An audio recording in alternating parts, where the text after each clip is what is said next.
முரசு சத்தம் நேயர்கள் அனைவருக்கும் வணக்கம். நான் சாய்ராம் கோவிந்தன். சட்டமன்றத்தில் இன்னைக்கு ஒரு பெரிய சம்பவம் நடந்தது.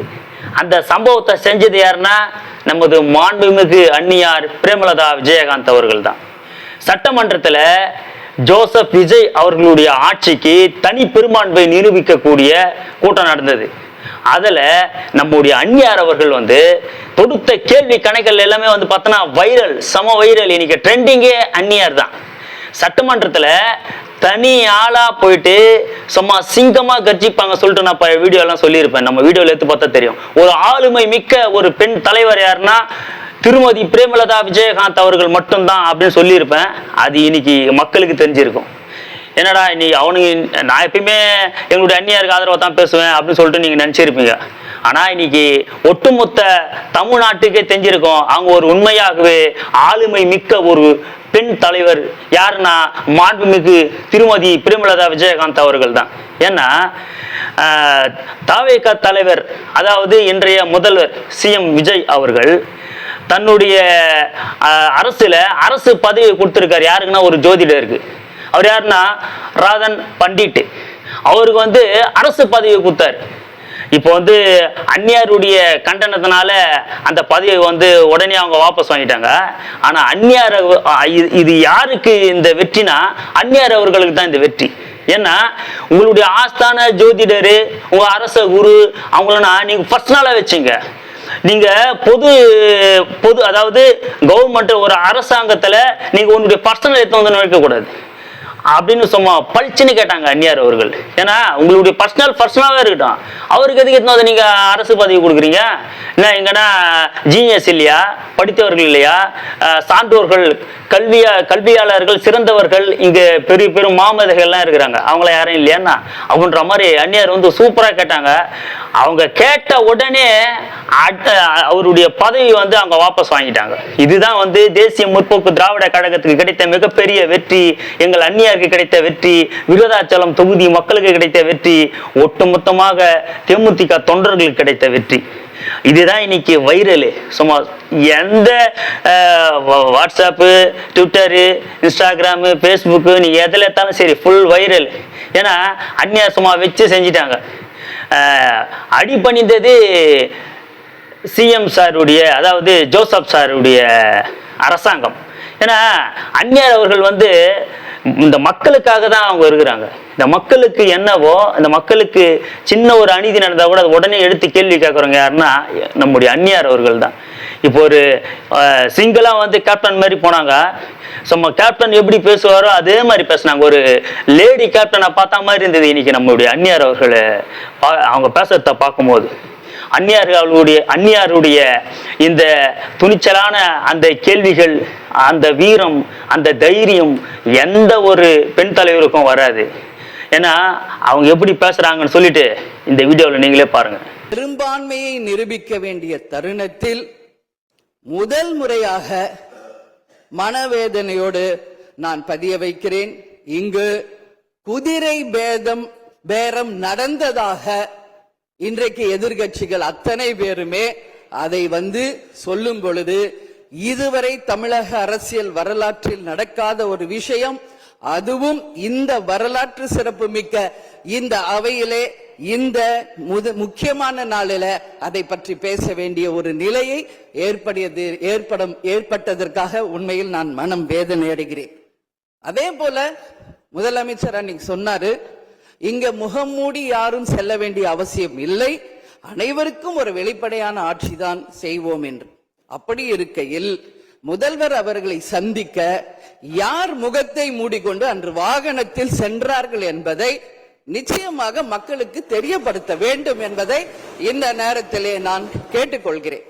ஏன்னா அதற்கு காரணம் குதிரை பேரம் என்றால் இதைவிட ஒரு தலைகுனிவு இந்த வரலாற்று சிறப்புமிக்க அவையில் எதுவுமே கிடையாது.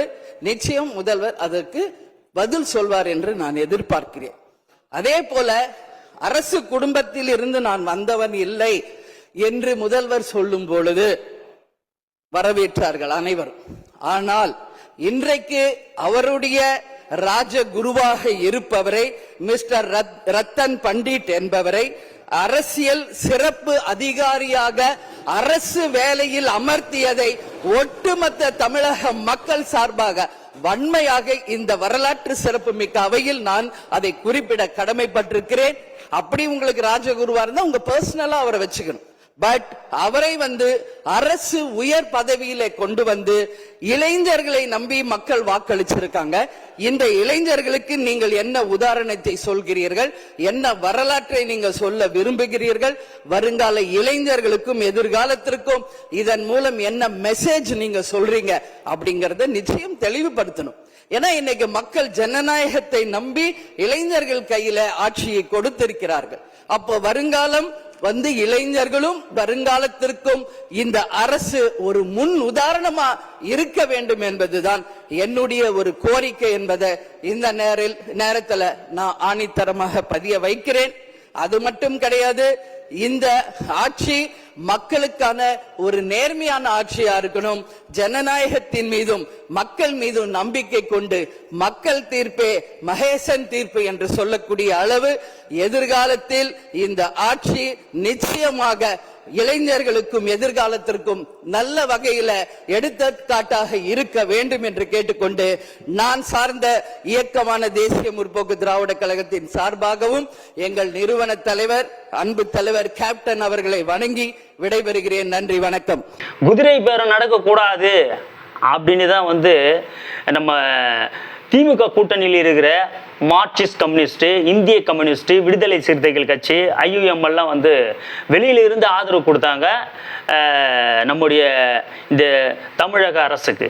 ஆனால் இங்கே பார்த்தா பயங்கரமான அளவில் குதிரை பேரம் நடக்குது. இதுதான் அந்நியார் அவர்கள் வெளிப்படையாக சொல்லியிருந்தார், நீங்கள் பார்த்துருப்பீங்க. இது மாதிரி குதிரை பேரம் நடக்கக்கூடாது. இது எதுனா மக்களுக்கு தான் இது பெரும் ஆபத்து. குதிரை பேரம் நடந்தால் மக்களுக்கான சலுகைகளோ நலத்திட்டங்களோ தமிழ்நாட்டுடைய வளர்ச்சி முழுமையாக பாதிக்கும். இதுக்காக தான் ஆளுநர் குதிரை பேரம் நடக்கக்கூடாது அப்படின்னு சொல்லியிருந்தார்.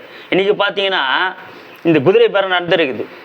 ஆனால் நம்ம சிஎம் சார் என்ன சொல்கிறாரு, அந்நியார் கேட்ட அந்த கேள்விக்கு ஒரு பதில் சொல்கிறார். என்ன சொல்கிறாருன்னா, குதிரை பேரம் நடக்கலை, குதிரை வேகம், நம்ம அரசு குதிரை வேகத்தில் போயின்னு இருக்கு, குதிரை வேகத்தில் நம்ம அரசு போயின்னு இருக்கு அப்படின்றாரு. எங்கே போயின்னு இருக்கு? எஸ்பி வேலுமணி வீட்டுக்கு போய் நிற்குது. எஸ்பி வேலுமணி தலைமையில் இன்னைக்கு 25 பேர் அவங்களுக்கு ஆதரவு தெரிவிச்சிருக்காங்க.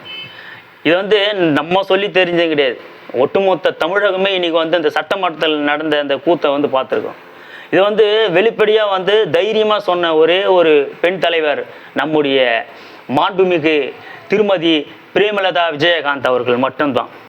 தமிழ்நாட்டிற்கும் தமிழக மக்களுக்கும் ஆதரவாக இல்லாமல் எதிர்ப்பாக என்ன ஒரு திட்டங்கள் வந்தாலும் தேசிய முற்போக்கு திராவிட கழகம் எதிர்க்கும். குறிப்பாக எங்களுடைய அந்நியார் அவர்கள் மக்களுக்கு அநீதி இழைக்கிற மாதிரியோ இல்லை தமிழக மக்களுக்கு எதிராக என்ன திட்டங்கள் வந்தாலும் முதல்ல எதிர்த்து நிற்கிறது எங்களுடைய அந்நியாராக தான் இருப்பாங்க.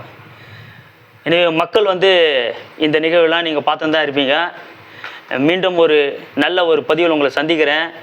நீங்கள் என்ன பண்ணுறீங்கன்னா, நம்முடைய சேனலுக்கு ஒரு என்கரேஜ் தர மாதிரி லைக் பண்ணுங்கள், உங்களுடைய கருத்துக்களை கமெண்ட் செக்ஷனில் சொல்லுங்கள், குறிப்பாக சப்ஸ்கிரைப் பண்ணுங்கள். உங்களுடைய ஆதரவு எங்களுக்கு தேவை, நம்முடைய சேனலுடைய வளர்ச்சிக்காக தேவை. மீண்டும் ஒரு நல்ல பதிவிலை சந்திக்கின்றேன். நன்றி, வணக்கம்.